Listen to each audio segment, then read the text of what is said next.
Money changing hands under the table in crooked political deals has been a staple of federal prosecutions for decades. Tonight, new data reveals a significant drop in corruption convictions here and across the country, leading to an underhanded question. Are politicians becoming more ethical, or is something else causing the decline? When Rod Blagojevich was arrested in 2008, the U.S. attorney called it a political corruption crime spree. The conduct would make Lincoln roll over in his grave.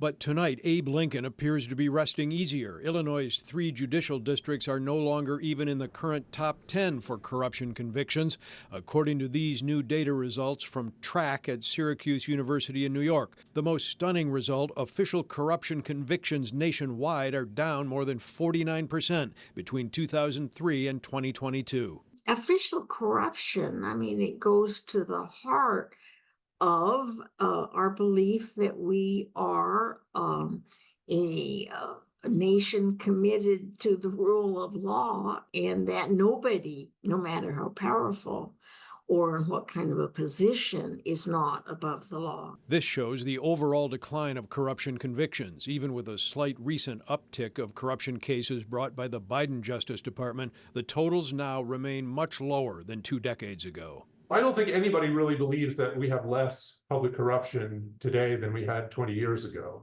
Rutgers criminal ethics professor Stuart Green says prosecutors today may have different priorities. Tonight, an I-Team 20-year analysis of court data reveals what is being pursued. Immigration cases up 9%, violent crime cases up 15%, civil rights cases more than tripled.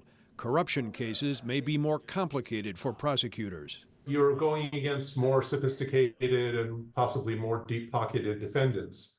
These are people who often hold public office, whether it's federal office or in the case of the Speaker of the Illinois House, these are public officials who have a lot of power, a lot of resources, and a lot of allies.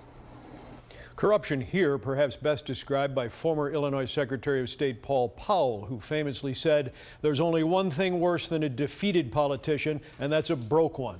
Powell's government salary never more than $30,000 a year, but when he died in 1970, he left behind $800,000 in cash and some boxes and had a $4.5 million estate.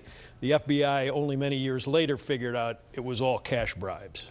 Watch breaking news on YouTube. Subscribe to ABC7 Chicago Eyewitness News.